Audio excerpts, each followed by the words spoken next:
Matthew chapter 13, Jesus teaches in parables. That same day, Jesus went out of the house and was sitting beside the Sea of Galilee. But such large crowds gathered around him that he got into a boat and sat there, positioning himself as a teacher while the whole crowd stood on the shore. He told them many things in parables, saying, "Listen carefully. A sower went out to sow seeds in his field. And as he sowed, some seed fell beside the road between the fields, and the birds came and ate it. Other seed fell on rocky ground where they did not have much soil, and at once they sprang up because they had no depth of soil. But when the sun rose, they were scorched, and because they had no root, they withered away. Other seed fell among thorns, and thorns came up and choked them out. Other seed fell on good soil and yielded grain, some 100 times as much as was sown, some 60 times as much, and some 30. He who has ears to hear, let him hear and heed my words." And then it gives an explanation.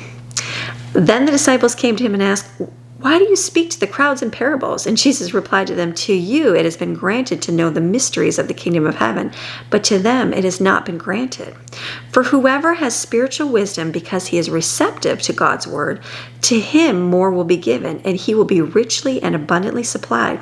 But whoever does not have spiritual wisdom because he has devalued God's word, even what he has will be taken away from him. This is the reason I speak to the crowds in parables, because while having the power of seeing, they do not see, and while having the power of hearing, they do not hear, nor do they understand and grasp spiritual things. In them, the prophecy of Isaiah is being fulfilled, which says, 'You will hear and keep on hearing, but never understand. And you will look and keep on looking, but never comprehend. For this nation's heart has grown hard, and with their ears they hardly hear, and they have tightly closed their eyes. Otherwise they would see with their eyes, and hear with their ears, and understand with their heart, and turn to me, and I would heal them spiritually. But blessed, which is spiritually aware and favored by God, are your eyes, because they see, and your ears, because they hear. I assure you, most solemnly say to you, many prophets and righteous men who are honorable and in right standing with God long to see what you see and did not see it, and to hear what you hear and did not hear it." Think of all the people in the world and how they just long to know the mysteries of the earth and the mysteries of life, all these things, and it's right here. It's right here. They just have to read it and heed it and listen to it and do something, whatever he tells you to do, right? And it says, the sower explained, "Listen then to the meaning of the parable of the sower. When anyone hears the word of the kingdom regarding salvation and does not understand and grasp it, the evil one comes and snatches away what was sown in his heart. This is the one on whom seed was sown beside the road. The one on whom seed was sown on rocky ground, this is the one who hears the word and at once welcomes it with joy. Yet he has no substantial root in himself, but it is only temporary, and when pressure or persecution comes because of the word, immediately he stumbles and falls away, abandoning the one who is the source of salvation. And the one on whom seed was sown among the thorns, this is the one who hears the word, but the worries and distractions of the world and deceitfulness, the superficial pleasures and delight of riches choke the word, and it yields no fruit. And the one on whom seed was sown on the good soil, this is the one who hears on the words and understand and grasp it. He indeed bears fruit and yields, some 100 times as much as he was sown, some 60 times as much, and some 30.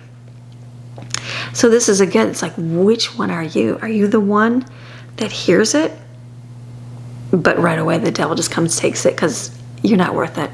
You've screwed up too much. No.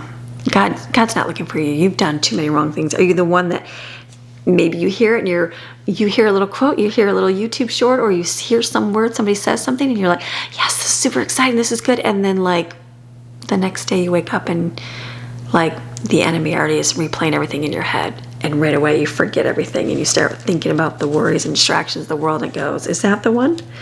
Or are you the one that when you hear it, you go, yeah, let this grow inside. And then it says that it bears fruit and yields 160 and 30-fold. That's the one that I want to be. Weeds among wheat. Jesus gave them another parable to consider, saying, "The kingdom of heaven is like a man who sowed good seed in his field. But while his men were sleeping, his enemy came and sowed weeds, resembling wheat among the wheat, and went away. So when the plants sprouted and formed grain, the weeds appeared also. The servants of the owners came to see him and said, "Sir, did you not sow good seeds in your field? Then how does it have weeds in it?" He replied to them, "An enemy has done this." The servants asked him then, "Do you want us to go and pull them out?" But he said, "No, because as you pull out the weeds, you may uproot the wheat with them. Let them grow together until the harvest. And at harvest time I will tell the reapers, first gather the weeds and tie them in bundles to be burned, but gather the wheat into my barn." The mustard seed. He gave them another parable to consider, saying, "The kingdom of heaven is like a mustard seed, which a man took and sowed in his field. And of all the seeds planted in the region, it is the smallest. But when it has grown, it is the largest of the garden herbs and becomes a tree, so that the birds of the air find shelter in its branches." The leaven. He told them another parable. "The kingdom of heaven is like leaven, which a woman took and worked into 3 measures of flour until all of it was leavened." All these things Jesus said to the crowds in parables, and he said nothing to them without using a parable. This was to fulfill what was spoken by the prophet. "I will open my mouth in parables. I will utter things unknown and unattainable that have been hidden from mankind since the foundation of the world." That's in the book of Psalm 78.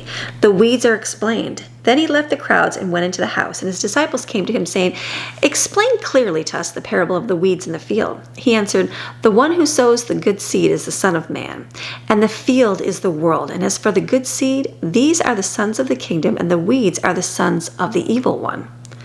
So you can be a son of somebody in the kingdom, and you can also be a son or daughter of the evil one. Sons and daughters they go hand in hand in here. So you can be a child of the evil one. Don't be that child. "And the enemy who sowed them is the devil, and the harvest is the end of the age, and the reapers are angels. So just as the weeds are gathered up and burned in the fire, so will it be at the end of the age. The Son of Man will send out his angels, and they will gather out of his kingdom all things that offend, those things by which people are led into sin, and all who practice evil, leading others into sin, and will throw them into the furnace of fire. In that place there will be weeping over sorrow and pain, and grinding of teeth over distress and anger. Then the righteous, those who seek the will of God, will shine forth, radiating new life like the sun in the kingdom of their Father. Because he who has ears to hear, let him hear and heed my words." Hidden treasure. The kingdom of heaven is like a very precious hidden treasure in a field, which a man found and hid again. Then in his joy he goes and sells all he has and buys that field, securing the treasure for himself, a costly pearl. Again, the kingdom of heaven is like a merchant in search of fine pearls. And upon finding a single pearl of great value, he went and sold all that he had and bought it. A dragnet. Again, the kingdom of heaven is like a dragnet, which was lowered into the sea and gathered fish of every kind. And when it was full, they dragged it up on the beach, and they sat down and sorted out the good fish into baskets, but the worthless ones they threw away. So it will be at the end of the age. The angels will come and separate the wicked from the righteous, and throw the wicked into the furnace of fire. In that place there will be weeping over sorrow and pain, and grinding of teeth over distress and anger. "Have you understood all these things in the houses of the parables?" They said to Jesus. "Yes." He said to them, "Therefore every scribe who has become a disciple of the kingdom of heaven is like the head of a household, who brings out of his treasure things that are new and fresh, and things that are old and familiar." Jesus revisits Nazareth. When Jesus had finished these parables, he left there, and after coming to Nazareth, his hometown, he began teaching them in their synagogue. And they were astonished and said, "Where did this man get this wisdom and these miraculous powers? What is his source of authority? Is not this the carpenter's son? Is not his mother called Mary? And are not his brothers James and Joseph and Simon and Judas? And his sisters, are they not living here among us? Where then did this man get all this wisdom and power?" And they took offense at him, refusing to believe in him. But Jesus said to them, "A prophet is not without honor except in his hometown and his own household." And he did not do many miracles there in Nazareth because of their unbelief. You want to have no unbelief. You want to have faith and trust in God so that we can see these things happen in our lives. This is your daily Bible chapter. We're reading God's Word Monday through Friday so we can grow closer and closer to Him. I will see you again tomorrow with another video. See you tomorrow. Bye.